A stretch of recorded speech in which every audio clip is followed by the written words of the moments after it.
Okay, as I prepare to leave Alaska, leave the last frontier, I thought I'd sum up with a bit of a story time and reflection upon my time here.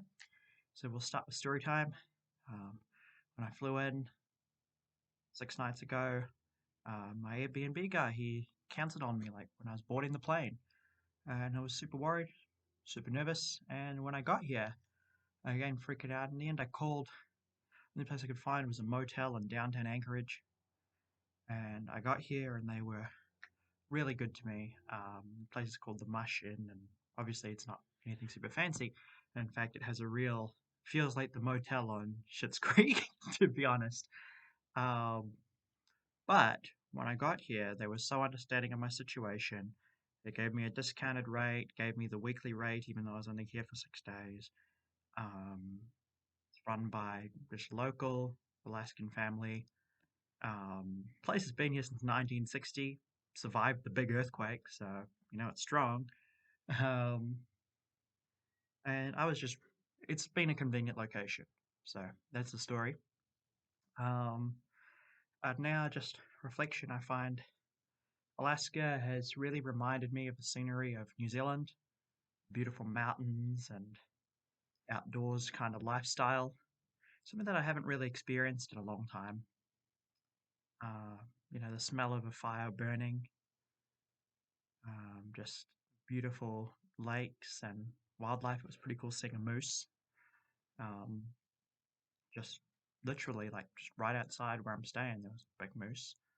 Um, I found the people here were some of the most friendly I've ever met. Always willing to help someone out, take the time, get my picture. Um, Especially the native people. I think I've probably seen more indigenous and native people in Alaska than I have anywhere else in the US. They're super nice. Um, I actually made friends with a couple of them. I always seem to make great friends when I go traveling. So I made friends with a couple of Alaskan natives. I made friends with a guy. He's a fur salesman, a furrier. And what happened was his landlord was being a nasty guy and was trying to kick him out via email. And I thought, nah, that's no good. So we just had a bit of a chat, him and I, and we came up with a plan based on my knowledge of cyber law, cyber security, how that works, ambiguity of emails, that kind of thing. And we just, we worked this out. He just needed someone to sit down with, and we chatted for about an hour, and we made a plan of how he was going to deal with his landlord. And in the end, he gave me a lovely discount. And I wanted to support his business because, he was having a tough time. And his landlord's doing this just before tourist season after a year of COVID. So, really nasty landlord. So, I did buy um, a little cat that meows and rabbit fur pelt and a foxtail. I apologize to any eco people who don't like furs, but you just got to understand in Alaska, it's still a big part of their economy. Um, and, like if you'll go eat a burger or whatever, I don't see the difference between me buying a rabbit fur and going to McDonald's, except for rabbit furs more expensive. Um, Overall, I read some highlights here in Anchorage. Really, really enjoyed the trolley tour. Highly recommend that. It's $20. Take you to all the major outdoor sites. Take you to the world's largest seaplane base. They take you to see Earthquake Park. They stop and you get beautiful photo opportunities. We were lucky enough to see three moose or mooses or meese, whatever the plural of moose is. Um, and that was a really cool experience. Again, lovely people, run by a retired Anchorage school teacher. So she knows her stuff, tells her lovely personal anecdotes. Um, Other things I recommend here, axe throwing. I went to a place called Frosted Axe, and they were incredible. I mean, the guys there, they teach you how to do it. They're interactive. They play games with you. They let you pose for pictures with all their cool props.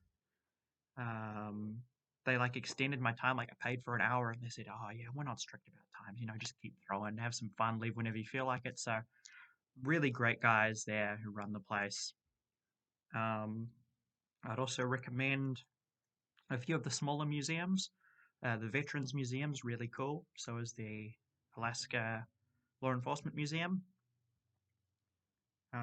And I would definitely recommend the Native Heritage Center, but definitely go early in the day, since when I went in the afternoon, there really wasn't a lot happening.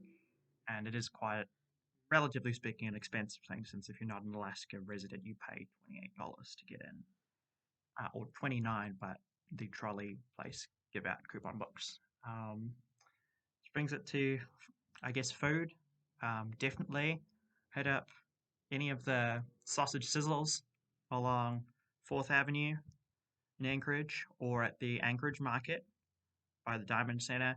Get yourself a reindeer dog, reindeer sausage, and a bun with some onions. And the guy I had, they make a special sauce. He calls it the boss sauce, and it's mustard based, and it contains a little bit of paprika and sriracha. It's really good. That place is a little cart called Red Reindeer. Highly recommend them.